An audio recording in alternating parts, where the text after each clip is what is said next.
ఖచ్చితంగా ఒక ఉదాహరణ. మనందరం ఒక తాటి మీద రావడమే లేదు, మన విజయం ఖచ్చితంగా వస్తే. అందుకనే తెలంగాణ వాళ్ళందరూ ఒక తాటి మీద తీసుకురావాల్సిన బాధ్యత చేసింది ప్రవర్తన. ఇప్పుడు అనేక కోరికలు చెప్పడం జరిగింది. దిల్సీ నగర్ ఆంధ్ర ప్రాంతం వాళ్ళు ఎక్కువ ఉన్నారు, అక్కడ తెలంగాణ జెండా ఎదిరేసిన అవసరం ఉందని ఖచ్చితంగా జేఏసీలో నిర్ణయించుకుందాం. మాట్లాడడం కూడా మాట్లాడి సెప్టెంబర్ 17 నాడు దిల్సీ నగర్లో జేఏసీ జెండా ఆవిష్కరించడానికి ఒక నిర్ణయం తీసుకుందాం మనం కలిసి. ఇప్పుడు అడ్వకేట్ జేఏసీ నుంచి మన మమేంద్ర గారు ప్రశ్న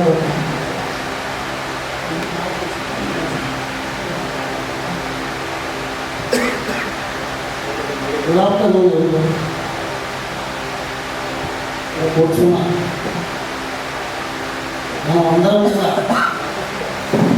ఈ అడ్వకేట్ జేఏసీ కానివ్వండి, అందరూ ఇక్కడ ఉన్న వాళ్ళందరూ కూడా త్వరగా జేఏసీలో ఉన్న వాళ్ళని మనకు అందరూ కూడా ఈ తెలంగాణ ఉద్యమం పట్ల అవగాహన బాగా విపరీతంగా అంటే అది చెప్పలేనటువంటి ఉన్నవాళ్ళు. ముఖ్యంగా మా తరఫున జేఏసీ అడ్వకేట్ జేఏసీ తరఫున మన ఆంధ్ర ప్రాంతం మన హైదరాబాద్ రాష్ట్రంలో కలిసిన తర్వాత మొట్టమొదటిసారిగా 56 సంవత్సరాల తర్వాత మన తెలంగాణ ప్రాంత అడ్వకేట్ అయినటువంటి సుదర్శన్ రెడ్డి గారు ఫస్ట్ టైం అడ్వకేట్ జనరల్గా ఇచ్చారు. ఎందుకు ఇచ్చారంటే మేము హైకోర్టులో కానివ్వండి, లోకల్ కోర్టులో కానివ్వండి, ఎక్కడ కానివ్వండి మా తెలంగాణ హక్కుల గురించి పోరాడినందుకు మాత్రమే ఆ బుక్ వచ్చింది. కానీ వేరే వృత్తిగా మాత్రం ఎవరు ఇవ్వరు. ముఖ్యంగా ఇంకొకటి సంఘటన ఏంటంటే హైదరాబాద్ హైకోర్టు తర్వాత మనకు ఉండకపోయి మియాపూర్ కోర్టు ఆంధ్రలో ఎక్కువ ఉన్నాయి. అర్థమైందా? హైదరాబాద్ హైకోర్టులో ఎప్పుడు చూసినా వాళ్ళే గెలుస్తున్నారు. అరే ఏంద్రా ఇది ఎట్లా చేయాలి అని చెప్పేస్తే మనం ఒకటే అనుకున్నాం, ఇది ఏం లేదు వచ్చిన వల్ల దర్శనం లేదంటే మనం తక్కువ మెజార్టీ తక్కువ లేకపోతే మనం భయప్రాంతంగా సృష్టించాలి వాళ్ళు రాకుండా అని చెప్పేసి కంటిన్యూగా ఛాలెంజ్ తీసుకొని 3 సార్లు మనం తెలంగాణ గెలిపించామండి. High court bar association president first time మనం లాస్ట్ 3 టైం అంతకుముందు గెలిచినా ఏదో అభిమానంతో, కానీ తెలంగాణ ఉద్యమ టైంలో మాత్రం ఖచ్చితంగా మనందరం లోయర్ కోర్టు కానీ ఎక్కడ కానీ రంగారెడ్డి జిల్లా కోర్టు మియాపూర్ కోర్టు వచ్చినట్టే హైకోర్టు ఆంధ్ర ఉత్సవం వస్తుంటారు. ఖచ్చితంగా నాకు తెలుసా వాళ్ళ భయంకరాలు ఒకరు నాకు ఇష్టపడమని ఎవరుకుంటారు. అదేవిధంగా ఇక్కడ ఉన్న మియాపూర్ కోర్టు కూడా అక్కడికి వచ్చి హైకోర్టులో అయితే ఎలా ఓడిపోయాము మేము మియాపూర్ కోర్టులో చూపిస్తామన్నారు. ఇక్కడికి వచ్చినాక చూపిస్తాం సత్యనారాయణ చూపించి మియాపూర్ కోర్టులో ఇలా బదులుగా ఒక్కరు రాకుండా మొత్తం తెలంగాణలో పెట్టి మొత్తం ఆ కోర్టులో గెలిపించాము.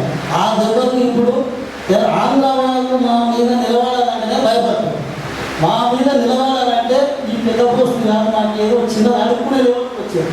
అంతకన్నా ముందు అదే అనేవాళ్ళంటే ఎందుకంటే మనం అంతా యునైటెడ్ ఉండి అవసరం అయితే ఎదుర్కొన్నాం. వాళ్ళ దగ్గర బాగా తెలుసుకోండి, ఉద్యమకారుల దగ్గర ఉన్నంత ధైర్యం వచ్చిన వాళ్ళ దగ్గర ఉంటారు. బాగా తెలుసుకోండి. ఇప్పుడు సేఫ్గా వెళ్ళ 90% ఆందోళన ఉందని మనం ఒక్క దగ్గర నిలబడమంటే ఏ కాలంలో చలాయించగలం.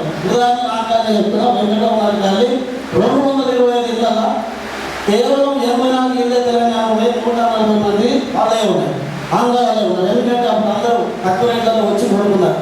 అయితే ఇప్పుడు అక్కడ ఎన్నికలు ఉన్నాయి, మేము కేవలం అక్కడ కూర్చోబెట్టి గ్రామస్గా ఒక 4 మంది ఉన్నాం. నేను చెప్పిన వాళ్ళు ఎన్నికైతే ఆంధ్రలో ఎవరన్నా ఎన్నికంటే మాత్రం రెడీ జరిగే రెడీ అని చెప్తాను. అంటే ఆ భయం ఉన్నారు వాళ్ళు, ఆ విధంగా అంత సృష్టించారు. ఎందుకంటే మనకు వచ్చి వాళ్ళు మన మీద వాళ్ళు ఏంటంటే అందుకే చుట్టూ లేకపోతే కాలు మొక్కుతారు. బాగా తెచ్చుకున్నారు, అందుకనే చుట్టూ లేకపోతే కాలు మొక్కుతారు. నువ్వు ఖచ్చితంగా భయపెట్టేసి ఎవరు కూడా కాదు, అసలు పోటీ భూములకు కూడా కాదు. ఇప్పుడు చెప్పినా ఒకవేళ మనం అందరం ఖచ్చితంగా నిలబడి విలక్షణ నాడు మనోళ్ళు అంతా కాకపోతే మనో ముగ్గురు ఒక పెద్ద తరగా మన దగ్గర ఆల్ పొలిటికల్ పార్టీస్ కూడా ఒక్కరే నిలబడితే ఎప్పుడు మన ఈ హైదరాబాద్ చుట్టూ ఎవరు కూడా లేదంటే లేదు. ఇప్పుడు ఇక్కడ ఏముంది, శేలింగంపల్లి ఉదాహరణ తీసుకున్నాం. శేలింగంపల్లి ఏముంది, పిచ్చపతి యాదవ్కి ఇచ్చారు, అమ్మో సచ్చినానికి ఇక్కడ శేలింగంపల్లి పిచ్చపతి ఇప్పుడు మనకు రాదు. ఉమా సత్యనారాయణ వస్తాడు, ఎందుకంటే ఆంధ్రలో అంటే తెలంగాణలో కూడా కావాలి. అదే ముఖ్యమంత్రి అనుకోవడానికి వారికి ఎందుకంటే పాపం గెలవాలన్నా ఉండదు, ఇట్లా సార్లు ఇట్లా ఇంటికి వచ్చి మనకి ఇంటికి వచ్చినట్టు పోలేదని భయం. అట్లా భయపడదు. దీనికి అవసరం ఉంటే ఎటువంటి ఉండాలి, మనకు మన ప్రాంతాలు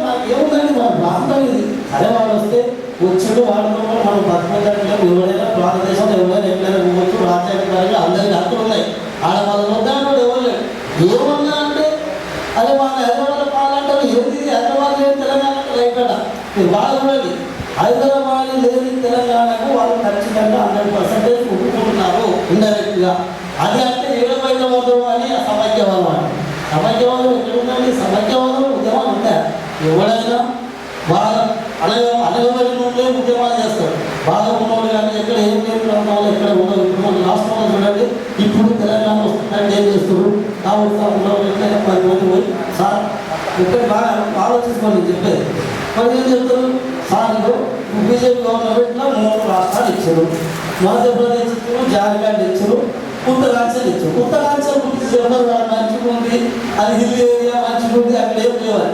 ఏమున్నా అటవీ ప్రాంతాలలో ఏముంటారు బాబు? ఈ 2 రాష్ట్రాలు ఏర్పడింది గిరిజనుల పోరాట ఫలితం. గత 56 సంవత్సరాల గిరిజనుల పోరాటం పట్టానే జార్ఖండ్ కానీ ఛత్తీస్గఢ్ ఏముందండి? 40 అన్యస్ట్ ఫారెస్ట్ ఉన్న ఏరియా ఛత్తీస్గఢ్ మన భారతదేశంలో. ఫారెస్ట్ ఏరియాలో గిరిజనులు ఉంటారు. కృష్ణా అటవీ గురించి వివిధ రకాల ఉద్యమాలు నడుస్తున్నాయి. వాళ్ళని అడ్డం పెట్టుకొని ఇప్పుడు మన ఏప్రిల్ ఇప్పుడు నక్సలిజం లేదు, అది ఉన్నది ఇక్కడ ఆంధ్రప్రదేశ్ వెళ్ళచ్చు, అక్కడ ఒరిస్సా బార్డర్ ఉన్నది. ఇప్పుడు మనకి ఏదో ఇదే చెప్తారు, నక్సలైట్లు వస్తారు, వాళ్ళకి నక్సలైట్లు వస్తే మనుషులుగా వాళ్ళు బతుకుతా. అది వేరే విషయాలు. ఇవన్నీ ఏంటంటే వాళ్ళ దృష్టిలో జార్ఖండ్లో అంతే 40% వాళ్ళు కూడా ఫారెస్ట్ ఉన్నది. ఫారెస్ట్ ప్లస్ ఉప్పు కర్మాగారాలు అవి ఉన్నాయి. కార్మికులు పనిచేస్తుంటే కార్మికులు వాళ్ళు సరే వాళ్ళు మనకు ఉద్యమాలు కార్మికులు ఏ ఉద్యమాలు ఎవరైనా ఖచ్చితంగా అనగబడిన వాళ్ళు మాత్రమే పోరాటాలు చేస్తారు. ఎవరు పక్షులు ఎవరు చేయరు. ఇప్పుడు కేవలం ఒక 10 మంది మాత్రమే ఉంటారు. ఆంధ్రప్రదేశ్లో మన ఏమన్నారు? టీజీ వెంకటేష్ కానివ్వండి, ఎవరు మన ఆంధ్రప్రదేశ్లో గాలి వెంకటరెడ్డి గారు ఏమన్నారు? జగన్కు ఓటేస్తే తెలంగాణ ఇచ్చినట్టే. అయినా కానీ వేసి జనం కూర్చోడు కదా. అది అక్కడిది ఇక్కడ సమస్య లేదన్నా ఏదున్నా సరే ఈ ఉద్యమానికి మనం ఖచ్చితంగా వచ్చిందాక పోరాడాల్సిందే. ఈ ఉద్యమానికి రాగాలంటే రావాలంటే మనందరం యునైటెడ్గా ఉండాలి. ప్లస్ వాళ్ళు ఇంకోటి ఈ మధ్యన ఏమంటారు? పాడలేవు అవన్నీ కలుపుతారు. ఎందుకు 30 తారీఖు కేసీఆర్ వస్తాడు, కోదండరాం వస్తాడు, అందరూ వస్తారు, బీజేపీ వస్తారు, అందరూ వస్తారు. కారణం కాదు. ఎందుకంటే ఒక ప్రాంతానికి ఒక వ్యక్తి సమస్య కాదు. ఇది యునైటెడ్గా తీసుకోవాల్సింది. ఇవన్నీ కూడా వాటిని మనం బ్రెయిన్లో నుంచి తీశారు. వాళ్ళు పత్రికలు వాళ్ళ ఒక్క తెలంగాణ పత్రిక తప్ప ఏముందండి? తెలంగాణ వచ్చేది తెలంగాణ పత్రిక ఒకటి మాత్రమే ఇంకో కొంత రాస్తున్నది. మిగతా పత్రికలన్నీ ఇవాళ ఏంటి? ఆంధ్రజ్యోతి వాడు పక్క తెలంగాణ వ్యతిరేక, వాడు తెలంగాణ బిడ్డ అంటారు. తెలంగాణ దూసుకోవడానికి బిడ్డ అని చెప్తారు. కానీ వాడు ఖచ్చితంగా తెలంగాణ వ్యతిరేక పత్రిక ఏంటంటే కదా ఆంధ్రజ్యోతి, ఏబిఎన్, ఆంధ్ర. ఈ 2 పత్రికలు మనం అందరికీ చెప్తున్నాను. ఈ 2 పత్రికలను మనం చదవడం కానీ చూడడం కానీ పనిచేసుకోవాలని కూడా నేను కోరుతున్నాను. అలాగే ఇప్పుడు రేపు 30వ తారీఖు జరిగే ఈ తెలంగాణ మార్చిలో మా శాయశక్తుల అందరికీ మా అడ్వకేట్ చేసి తరఫున కానివ్వండి, యాజ్ అడ్వకేట్ ఎక్కడ ఉన్నాయి రాష్ట్రంలో ఉన్నది ఎంత 72,000 మంది ఎక్కువ కేవలం 72,000 మంది అడ్వకేట్ రాష్ట్రంలో. ఆంధ్ర తెలంగాణ వాళ్ళు ఎంత? 32,000 మంది. 40,000 మంది ఆంధ్ర వాళ్ళు. 32,000 ఉంది తెలంగాణ. ఈ 31,000 మందిలో సరే మీ అంతవరకు మీరు కూడా సహకారం చెప్పండి. మా తరఫున మేము కూడా ఖచ్చితంగా మా బ్రదర్ కోకన్వీనర్ మొన్న ప్రజల యునామస్ అయిన బ్యాంక్ ఎవరు కూడా ఇవ్వండి. అది కూడా చెప్తారు. బాబు బ్యాంక్ అవతలకు ఆంధ్ర వాళ్ళు ఎవరు కూడా పోటీకి రాలే, యునామస్ గెలిపించారు. నా తరఫున నాకు కూడా పోటీ రాకుండా ఒక మన తెలంగాణ ఆయన నిలబడ్డాడు. సరే ఇద్దరు మాత్రం పోటీ నడి బాగా మేము కూడా గెలిచాం. కాబట్టి మేము కూడా ఖచ్చితంగా 30 తారీఖు జరిగేటువంటి కార్యక్రమంలో మా శక్తి వంచన లేకుండా మా సాయశక్తిలో మేము కూడా ప్రయత్నిస్తాం.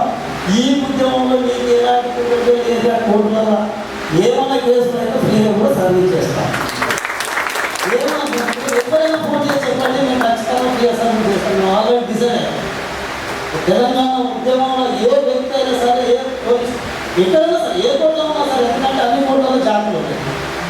మేము ఖచ్చితంగా అప్పుడు ఆపిస్తున్నాము. నాకు ఈ అవకాశం ఇచ్చిన వెంకటరెడ్డి గారికి ఇద్దరు నా దగ్గర ప్రముఖంగా ఎందుకంటే అందరూ వివిధ రకాల ప్రజలందరూ కూడా ఇక్కడ ఉన్నాము. మనం అందరూ కూడా ధన్యవాదాలు.